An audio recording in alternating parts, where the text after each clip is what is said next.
going on, everybody? Welcome to the Professionally Profane podcast. I am David Ridderhoff. I am joined by Pimp Daddy P. I'm going to call him that every time I see it now. Mr. Phil Charles VanDerHeyden IV. That's number 4, baby. What is going on, my man? Let's see it. Oh, look at that. You'll never forget that. Shout out to my pops, PCV III. Let's go. Yes, sir. Yes, sir. Well, thank you so much for joining us today on the Professionally Profane podcast. Mr. Phil, before I go through my laundry list of chores I have to go through really quick, why don't you tell the people where they can find you at? You can find me on Google. Just kidding. You can find me on Twitter. You can find me anywhere at JCPhil. You can also find me on Just Another Year Chicago Bulls on Twitter and on YouTube. Ooh, that giveaway might be done. Well, look out for giveaways on Just Another Year Chicago Bulls on the Twitter account. And then you can also find me at Profane Pod, where me and Dave tag team to make the funniest posts on social media, period. You know, man, I think we do a pretty good job on there. You can follow me at Davey Dots, DAVEY Dots 17. Before I forget, when Phil says JC Phil, it's JAYC Phil, not the letter J. That's actually a great point. JAY, like J Cutler, like if you were gonna say J Cutler, but you just put JC, and then Phil. That's it. Just like that. As you mentioned, you can follow us at Profane Pod on Twitter/X. We are on YouTube. We are on Spotify. Search up Professionally Profane Podcast on there. Your source for vulgar Chicago sports with an elegant twist, of course. Of course. We keep it professional. We do also, before we get into today's show, we do want to remind everybody to give a subscription or a follow on Spotify and Apple Music. The person who makes our intro and outro music, Vista Motel and Resort, is releasing their new EP on April 15th. That is going to be titled Emily. So give a look to Vista Motel and Resort. Thank you so much for all of our art and branding here. And as he's going to leave this great branding for us, I think it's time to talk a little bit about our brand here, Mr. Phil, because we have a very, very special project and a special announcement. And I'm going to get into my Uncle Sam gimmick right here. We want you. That's right. We want you because we, meaning myself and Mr. Pimp Daddy P, are going to be attending the NFL draft in late April, April 24th through the 26th. We are going to be there. We are going to be collaborating with Chicago content creators. Phil, I know you're super excited about getting to work with some guys, and I'm excited to see everyone up there, but we got some big plans. Oh, we got great plans, my man. I think we're only getting to the beginning of who we're going to be able to work with, but even if we just had who we have now, it's going to be a great time. We're going to be working with the great Doe Windy City Productions at DWC Prods, also a member of our second episode. A great episode. If you haven't seen it, go check it out. You can learn a lot about Rashab and everything he does. And we also have Dakota there at Dakota Knows Ball, and we'll also have Boogs with an S, right? Boog. I'm so sorry. I disrespected you, Boog. It is not anything personal. You love that guy. You've been on my wallpaper for a whole year. You've been literally dominating my phone. He's like a year-long stretch. He's basically the Roman Reigns of my phone. So. Ooh-ah. Yeah, believe that. Well, listen, what we want to do up there is Phil and I, we talked about it, and there's so many great content creators that we know are going to be attending this event just right up the road that we thought it would be a great time to collaborate with one another. It would be a great time to find special guests to appear on your show, people you've wanted to create content with for quite some time, fans that want to have their voice heard by their favorite content creators. If you are going to the NFL draft, Chicago Bears fans, we want you, because we can all work together to create the best content across NFL media from fan bases. We can create content that gets our names seen by more entities, potentially parlaying into new jobs in the industry. And I don't know, man, we can make some cool friends along the way. I think it'll be fun to see y'all. So please, if you're coming, let us know. And you know what? I'm going to say it, Phil. I don't know if I probably should have run this by you. I think I'm putting your name on this now as well. We plan to fucking take over that hillbilly podunk town of Green Bay, Wisconsin. We're going to fuck Green Bay. We're coming after the Packers fans, Vikings fans, Lions fans. If you're not a Bears fan, you're going to see us and hear us and see the great content that we all put out together by being lockstep in arms together as a fan base. So please let us know. But, we're talking about the off season in that sport. We're talking about a new season starting in baseball. And somehow the talk of the town right now are the Chicago Bulls, my man. Mr. Phil. The Chicago Bulls, are they officially fun again? They're not only fun, Dave. They're back. They're back. The Chicago Bulls are back. I love it, man. There's not been a better time. Okay, look, we had a brief run with Zoe, but the thing about that team with Zoe is that was a veteran-laden team. Even though we did have Zoe, it was like a little bit older team. This team is being led by a trifecta of young Bull stars, the level of caliber we haven't seen since the baby Bulls of yesterday. And keep that team in mind for a little bit later, because I got a little something from that team for us in one of our segments. However, it is a great time to be a Chicago Bulls fan. I mean, honestly, they're out there balling, Matas doing his thing. We got, Dave's least favorite player on the Bulls, Matas. Let me put that, by the way. And and then we also have Coby White out there, first Eastern Conference back-to-back Player of the Week since Michael Jordan, the only one since Michael Jordan. Yeah, I mean, think about this, man. We've seen an MVP in Chicago since then. We've seen DeMar DeRozan's incredible stretch making game-winning shots. We've seen Joakim Noah finish top 5 in MVP voting while winning Defensive Player of the Year. We've seen Pau Gasol go triple-double machine at the ripe age of about 35 years old. All of those great players, those great performances. This is the first time since Jordan, the only times in Bulls history between these two players of being back-to-back Player of the Week for the Eastern Conference. I mean, it's been justified. This is a stretch I've never seen before from a player, at least in a very long time. Especially a player that everybody was pretty much out on. I mean, as recently as the All-Star break, even myself included, we're like, we're going to have to trade Coby White. Coby White just went out and said, what the fuck are you guys talking about? He said, I'm still only like 24, 25, dude. I've got potential to fulfill. So, I mean, and you know what? We got to also send a shout out to our man, Josh motherfucking Giddey. Chicago Bulls, we need you to re-sign Josh Giddey. The re-sign Josh Giddey campaign is fully underway. Hashtag re-sign Josh Giddey. Do it now, because that man is a taller, bit slower version of Jason Kidd, or at least I think he can be. Wow, that's a bold statement, but I don't hate it right now. I think there's a few differences in their play, but overall, yeah, man. I mean, they are point guards that aren't going to need to score 20 points a game to be super effective in the NBA. Those players are pretty rare when you think about it. But, I mean, to me, I think about the difference, and you mentioned All-Star break. We're talking Coby White's got to go. Coby White's going to be traded for sure. You've gone from that to all of a sudden you cannot. I mean, there's no way you could physically try to build a roster for 2025-26 season that does not include both Josh Giddey and Coby White. Right. You cannot trade Coby White. You have to re-sign Josh Giddey. You have to see what you have here. And about 3 months ago, you're talking completely different. Go off, Dave. Fucking go off, man. It's about time for Bulls fans. I've seen still a lot of pessimism amongst Bulls Nation. Who they beat, whatever, this and that. Listen, man, we couldn't string together victories like this against bad teams before. Yeah.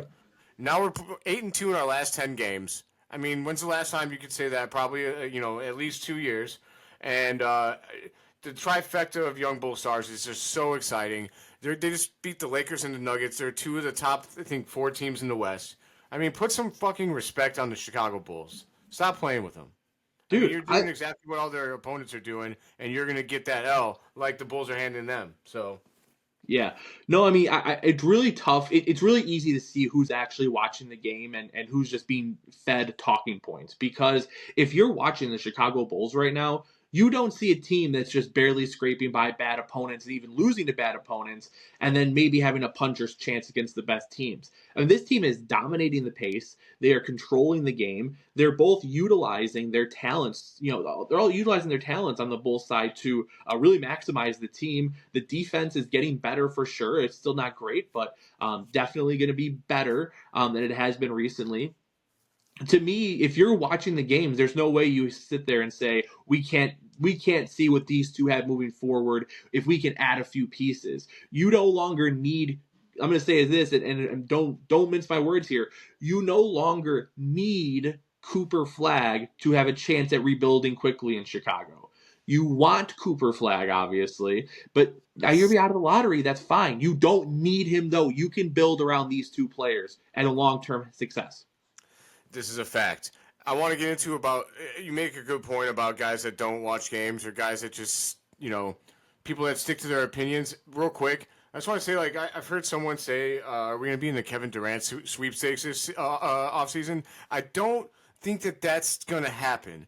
But, if it did, I could do some mental gymnastics to get there. But you just got to make sure that you do Coby White. Get Coby White and Josh Giddey re-signed, and then everything after that is gravy. However, I just want to talk real quick about evolving opinions, because some people, he who shall not be named, who on Bears Twitter, this guy has his tongue stuck so far up Justin Fields' ass. I mean, it's insane. He looks like Freddy Krueger in one of his movies. It's all the way up there, dude. But he's so in love with Justin Fields that he's willing to dog walk Caleb's fucking skills, irresponsibly and wrongly.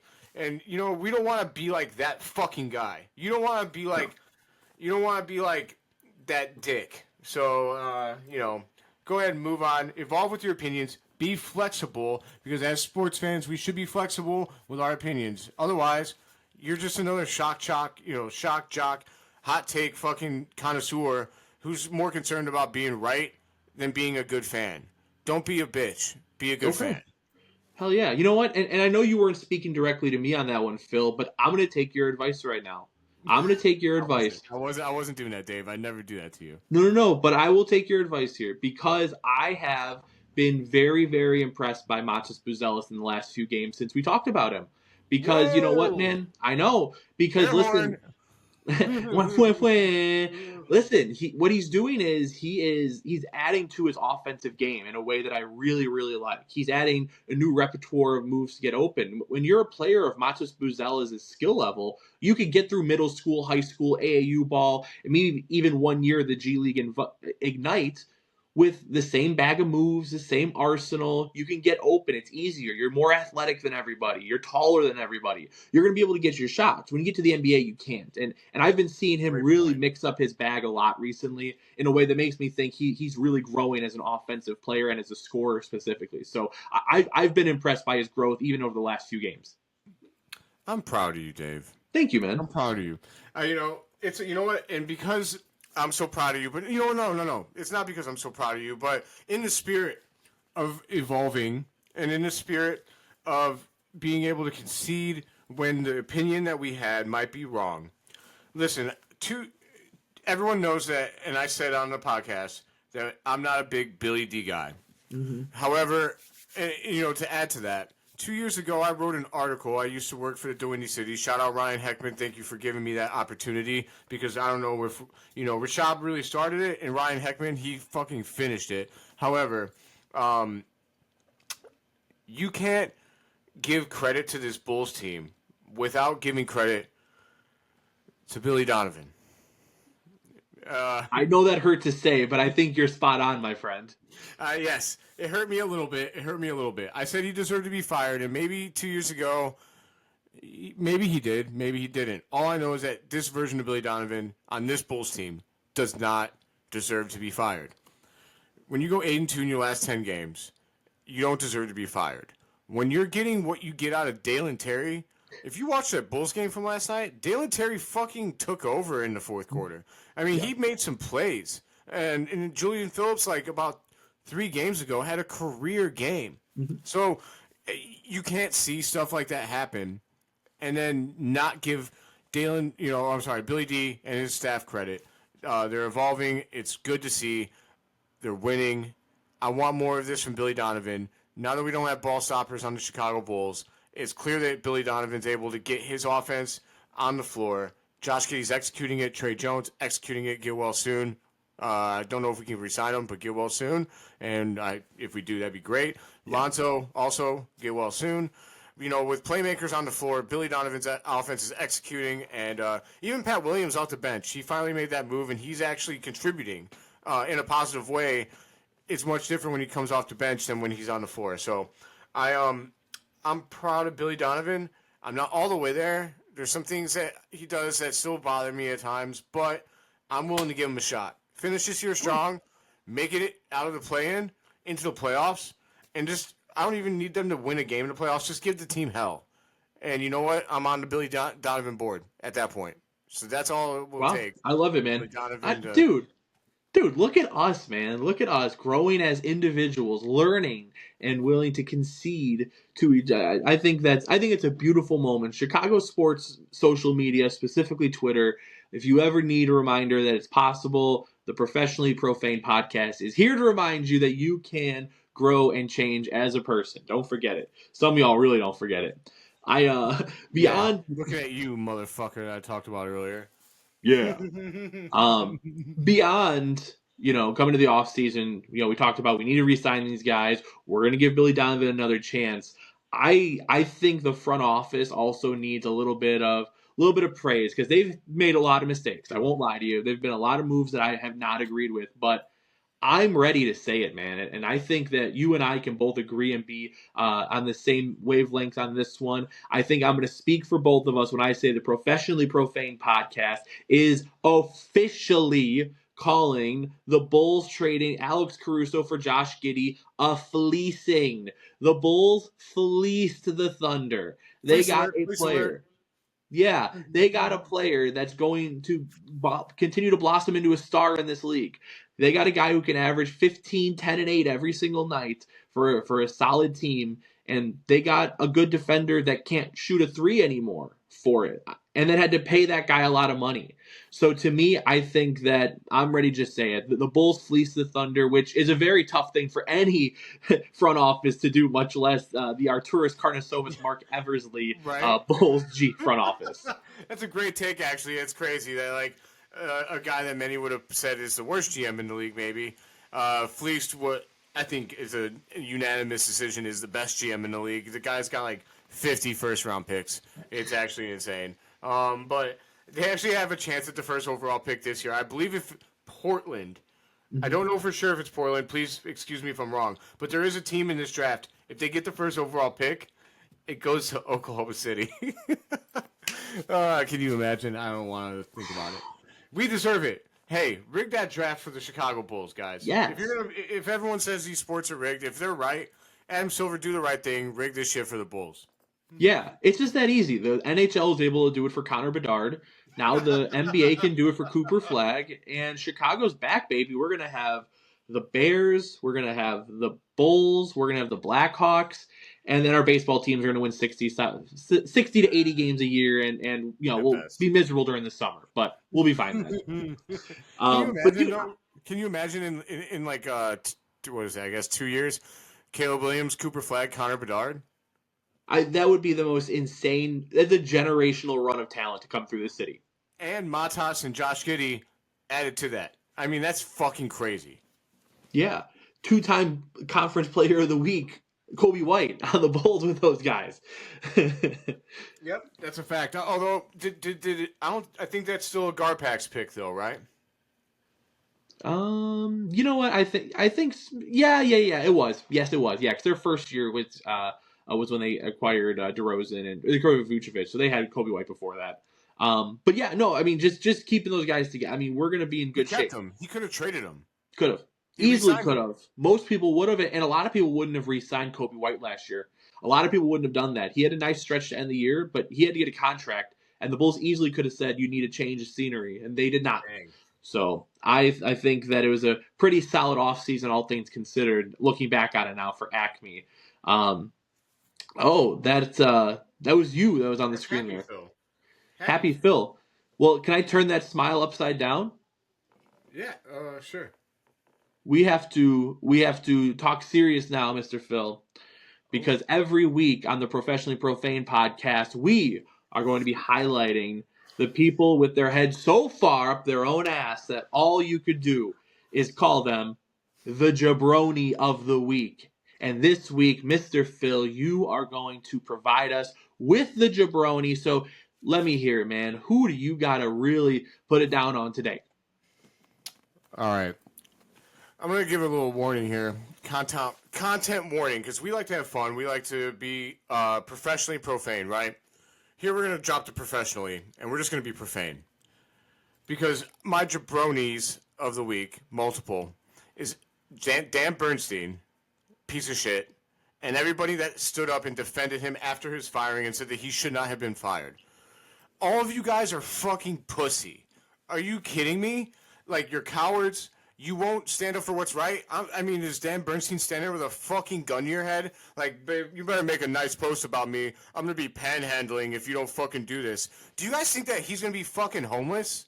Do you guys think that he's not going to be able to provide for himself? He's going to start a podcast, and every piece of shit that doesn't care about him threatening kids is going to support it. He's going to be fucking fine. All of you shouldn't be. You are. I mean, look, I don't want anyone to lose their jobs for just defending him and standing up for him. What I'm saying is that you should lose sleep at night. I don't want you to lose your job. I want you to lose respect for yourself. Have some fucking dignity. Stand on some fucking moral ground. What do you stand for if it's not for consequences for threatening kids? Consequences exist in life for fucking up. Consequences existed for me. Consequences existed for Dave. Consequences exist for everybody. And they came for Dan Bernstein. And instead of saying that, you didn't have to say shit. Support your fucking friend in private, whatever. If you guys are friends, I get it. You know, you should still hold him to task. And he should still apologize to you in private. Because that, anybody, you know, Dave, I was going to say it on the podcast right here.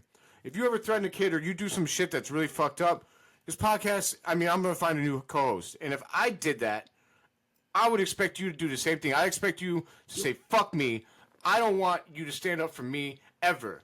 If I ever come at any kid or any families or anything like that, I expect you to completely ostracize me because that's how it works in life.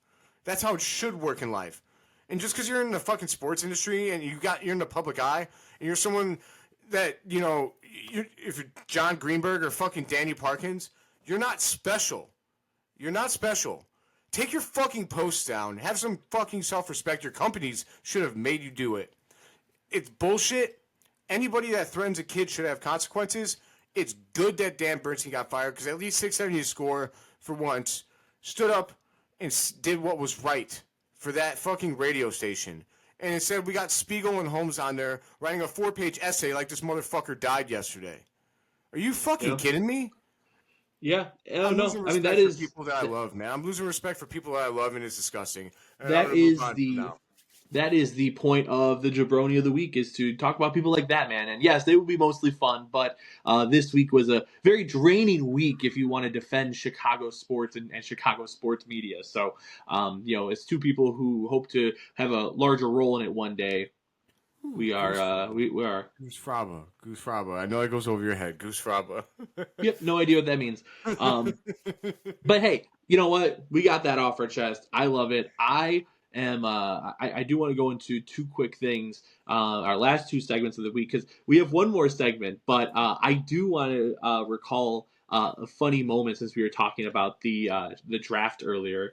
Did I ever tell you the story about my friends at the 2015 draft and how they almost had to get violent with somebody?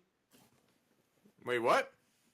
Yeah, dude. So maybe the best Chicago draft story that exists anywhere. 2015.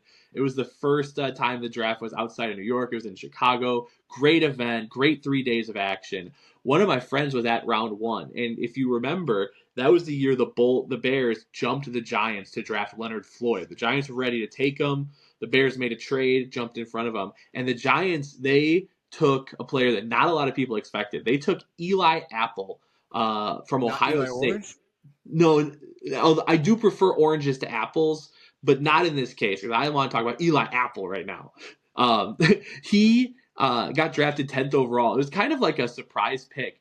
Dude, my friends were in attendance. They were like, this guy fucking sucks. He's trash. No, he's got no chance of being a good player. Bust written all over him. And he said all this to his friends, not knowing that right next to him was Eli Apple's family. What?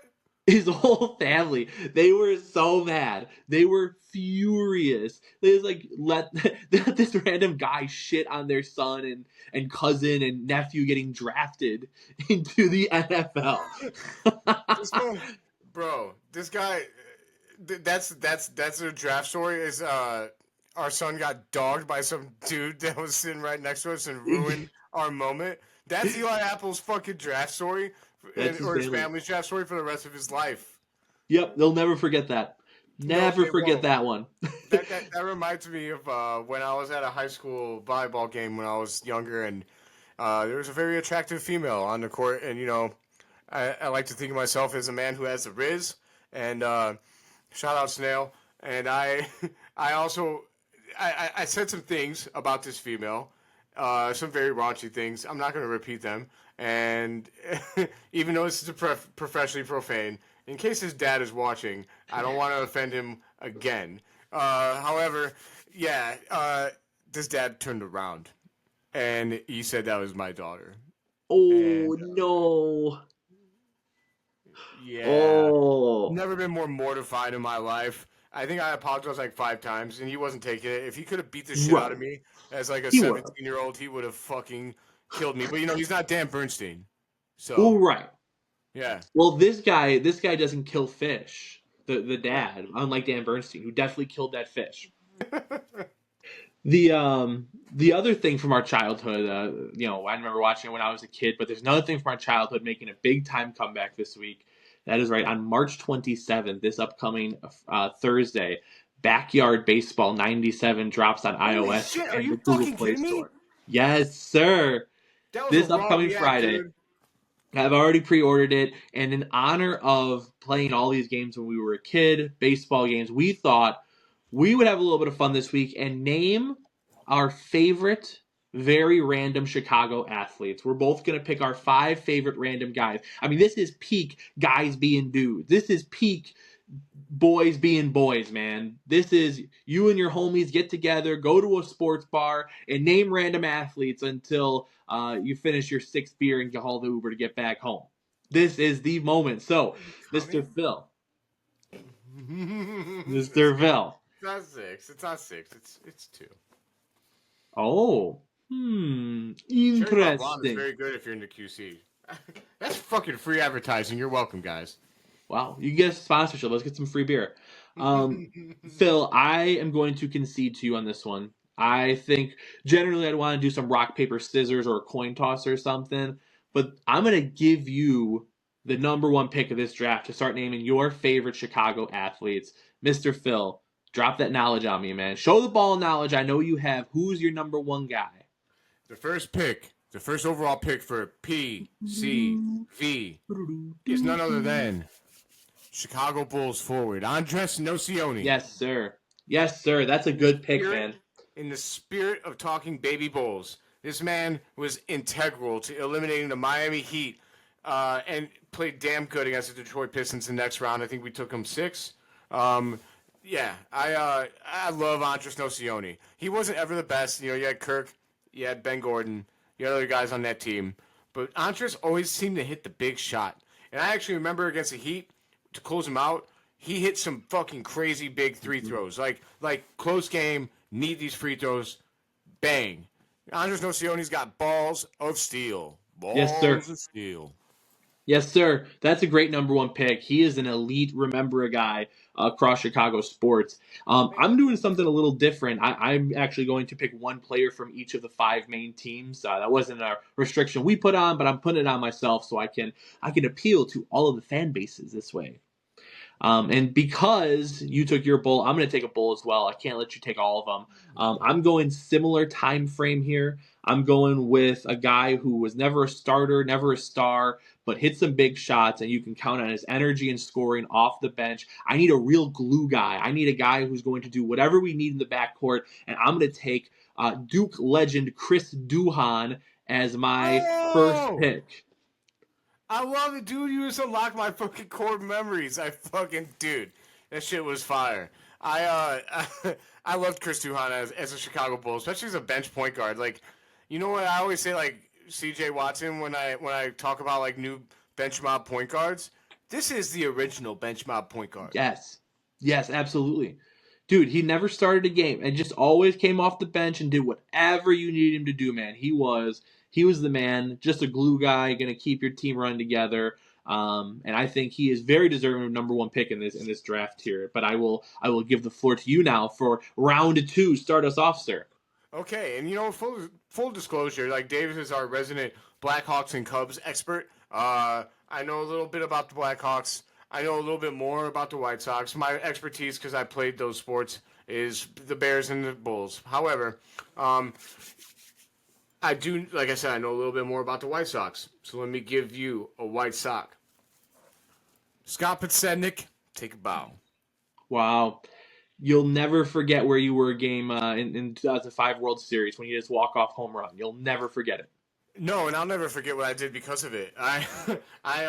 So back then, it was fresh in my white tee, and I had nothing but XL white tees, and I was, so I decided to bust one of those out, and I wrote in permanent marker on the back because our 7th grade class was split between Cubs and White Sox fans, and I wrote on the back, Scott Podsednik is my hero, and I wore that shit to school the next day. It was epic. Wow. That is a fashion statement and a half. I will see you next at Paris Fashion Week, I presume. That is. Along with them franchise boys. Them franchise boys. I don't know what that is. I will go to my White Sox next as well. Then I might as well get them out of the way as well. I'm going to go with a mid-2000s guy who just never really took a step like he needed to. Give me Ross Glode as my Chicago White Sox. He's just a guy who, didn't really turn into anything special, but man, every White Sox fan remembers him as like a point of like, well, if Ross Glode can take the next step, we might be in trouble, and he just never would. Hell yeah. I gotta be honest. I mean, I did concede, right, that I know a little bit more about the White Sox. Give me an idea of what era he's from, because honestly, I don't know who the hell you're talking about. Oh yeah, he was around the 2005 team. He was right in that era. He was like a backup first baseman. Okay. Pinch hitter. Sorry. Go ahead. Yeah. Backup first baseman, backup corner outfielder if you're really desperate, pinch hitter here and there. Just never could find his way permanently off the bench. He was about as mid as you could possibly get, I would say. So he's on the World Series team? That's a really good question. I was 10 at the time, so I don't remember. Jeez. Way to make me feel old, Dave. Good one. I'll be honest, so the World Series team is actually what got me a little bit more into the White Sox. Until that point, I was just, it was really my 7th grade year where I had to choose. Because, like, that class was really split between passionate White Sox and Cubs fans. And that's when I made my choice, and that's when I got into it. So I like your choice, man. I'm going to have to look him up. I'm going to have to do some research. I'm going to have to make sure I educate myself about Ross Glode. And if you ever see this, man, I apologize to you, Ross Glode. It's not personal. Very good, man. Well, who you got? Let's hear our 3rd round selection. Where are we going after our 2 White Sox there? All right. So for my Chicago Bears pick right now, I am going to go with drumroll. I'm going to cheat, actually. Keith Traylor and Ted Washington. Oh, no, it's so much meat. They're a tandem. They're not scissoring. Why are they scissoring? They're just a tandem. Okay, you're right. That's so much meat. So much meat, dude. They got all the meat that you need. Keith Traylor and Ted Washington, for any of our young listeners who don't know, they were the interior linemen. Like, think of them as the Andrew Billings and the Gervon Dexter, except back then, people weren't as crazy about like, oh, you need like like certain roles. They were just like, hey, throw 2 fat motherfuckers who are gonna plug the hole in the middle, and you're good to go. And Keith Traylor and Ted Washington, that's what they did. That Bears team, they super overachieved, but I mean, I think they went like 12-4 that year, or something crazy. Yeah, they 13 kicked and ass. 3. Shout out Jim Miller. Jim Miller, if you want to come on the pod. I mean, Bears legend Jim Miller. Come on, baby. But or Keith Traylor, Ted Washington. God damn, we need all the meat. But Keith Traylor's interception, I think it was against the Jacksonville Jaguars. I don't know that for sure, but It was.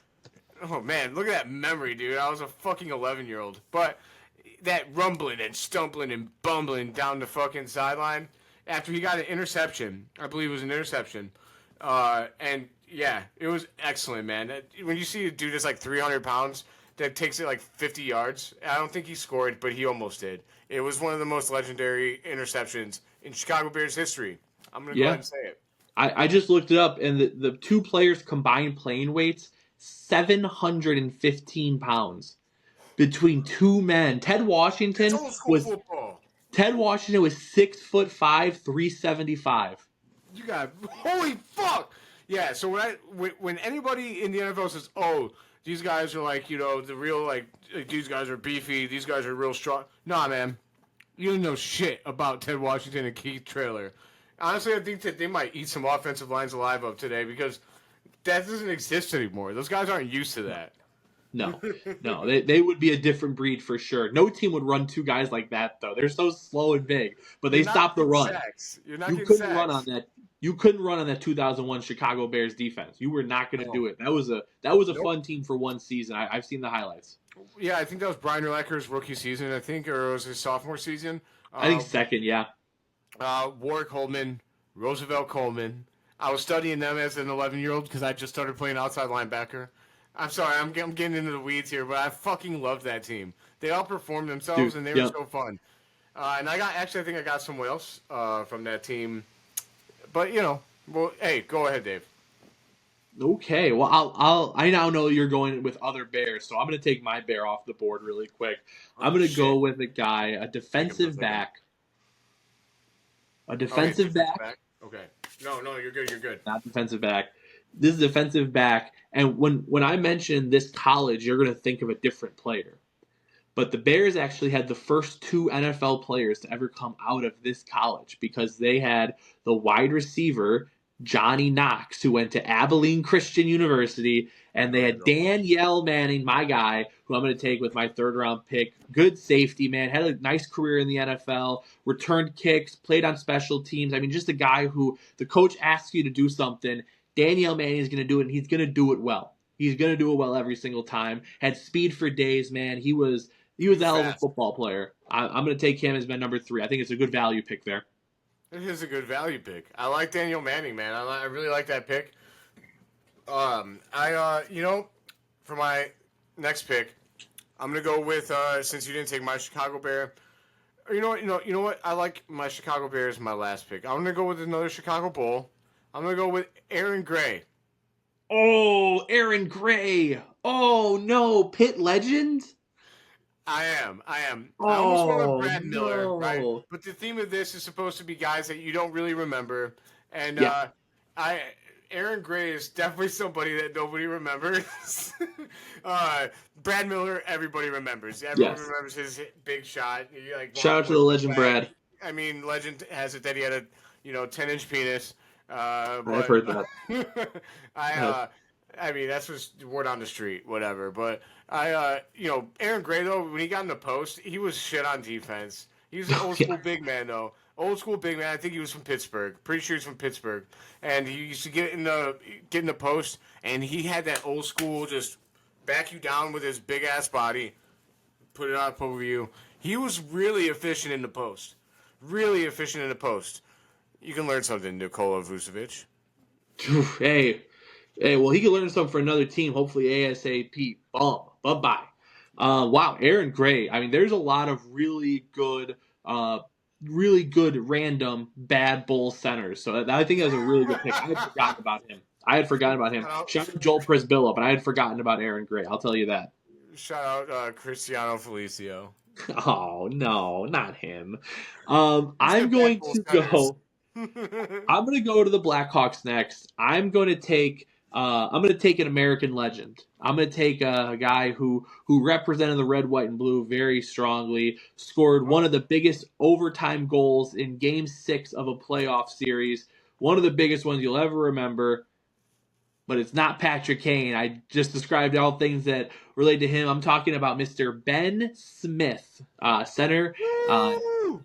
he What a name. was, yeah, about as American as you can get. Of course, known for scoring the Game 6 goal against the Vancouver Canucks that brought the Blackhawks, who were the 8th seed, from down 3-0 to tying the series, forcing a Game 7 that we're not going to talk about the Game 7 at all. But he was also an American hero, scoring huge goals for Team What game USA seven? across multiple tournaments. So I'm taking Ben Smith, man. We're getting a little patriotism on the team here. Raw. I love it. I love it. I love a little patriotism as a man who's in the active duty in the United States Army, for those who don't know. Uh, anyways, for my last pick, I'm going to go with my favorite bear, one of my favorite bears of all time.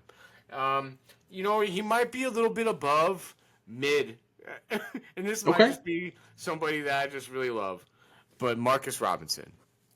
Oh, now where I thought you were going with that. That's a really good choice. A forgotten early 2000s wide receiver.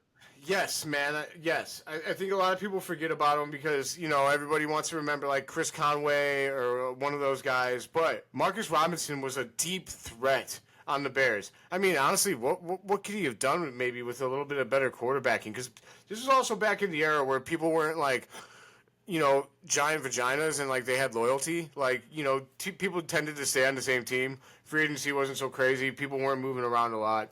But I loved Marcus Robinson because so when I first got into football, when I first started to notice it, my first memories are of Randy Moss, unfortunately.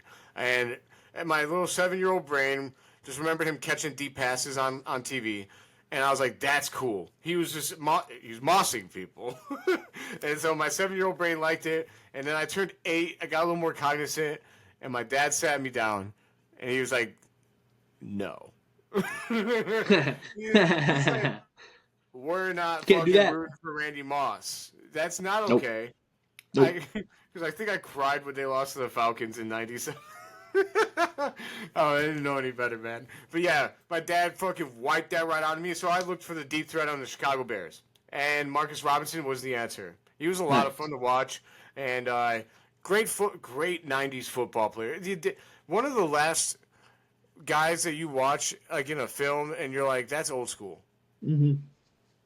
No, that's a good way to put it, man. He's absolutely a great pick. All of his photos just look like the 1990s NFL. I love it, man. Yes, Great pick. exactly. That's what I meant by that. Yeah, Old school. dude, Yep. super underrated receiver. Really, guys, going to bring a lot of star power to your team here. I'm going to go with my number 5. I have the Chicago Cubs left. I have the team on the north side of town, and I am going to select. I'm going with the first baseman that's probably most known for getting knocked out cold by running into Kerry Wood and during the middle of a game. I'm going to go with Hee-Sop Choi. Hee-Sop Choi, who, fun fact, once represented Korea in the home run derby. The one year they did an international home run derby for All-Star Weekend. They had one player from 8 different countries, and the 8th player they could find was from Korea. It was Hee-Sop Choi. He did not do well in the home run derby, needless to say, because he wasn't a very good player. But I mean, he was so much fun. I remember his first at bat with the Cubs. He hit one of the hardest hit balls I've ever seen. It was a line drive home run. It bounced off the bleachers like halfway to the infield again. Oh yeah, I mean, maybe he got a cork from Sammy. He might have. I mean, he should have kept using it because when he was uncorked, he was not very good. So maybe if he would have cheated a little bit, he could have been the first baseman of the future for the Cubs. But remember, he did get traded for Derek Lee. So without Hee-Sop Choi, never would have gotten Derek Lee to Chicago. So big time thank you to him. But he's going to round out our 10-man Remember Some Guys draft. And No, you said and. I was just waiting for you. I thought you stepped in. I'm sorry, man. And that's going to be the end of our episode here. Mr. Phil, any final thoughts, or do you want to just go ahead and tell us where to follow you at? I do have a final thought. Fuck Dan Bernstein. And also, if you're a Dan in Chicago sports, I encourage you to get out now, because it seems like if you're a Dan, you're just gonna turn into a dickhead. Or you're gonna turn into a pessimistic piece of shit who the only people that like you are the people that are forced to because they work with you in the media game, as we're seeing with what happened with Dan Bernstein. But Dan Ridderhoff, get the fuck out, man. Nobody wants you around here anymore. Nobody likes you. I don't know what you're doing here, man. But those are my final thoughts. I love it, man. Where can we find you at on socials? Where can we find all your work? Everybody can find me on Twitter. They can find me on Facebook at my normal name, Philip Charles VanDerHeyden IV. They can find me on Twitter at JC, as if you were writing Jay Cutler's name, but you abbreviated his last name, JC Phil. And you also find me at Just Another Year Chicago Bulls. Just search that on Twitter or on YouTube. You'll find me. And, of course, doing the tag team. We're basically the Road Warriors, or whatever you want to say. What a rush. Dude, I love it, man. Hey, look out for me and Davey's WWE content. It is coming down the road. We're going to be so fucking good at it. But for now, that's where you can find us. CM Punk, Phil Brooks, Phil's represent, baby. Phil's represent, man. We love to see people named Phil. Phil's good, Dan's bad in Chicago sports media. Woo-hoo-hoo. I like that. I like that take. I love that take. Rule of thumb. Well, you can find our show everywhere you listen to podcasts. That would be YouTube, Spotify. Give us a follow at Professionally Profane Podcast. We are on Twitter/X at Profane Pod. I am found at DavyDots17 on Twitter. And that is going to do it for this week's episode of the Professionally Profane Podcast. For Pimp Daddy P, Phil Charles VanDerHeyden IV, I am Dave Ridderhoff, and we will catch you all on the next one.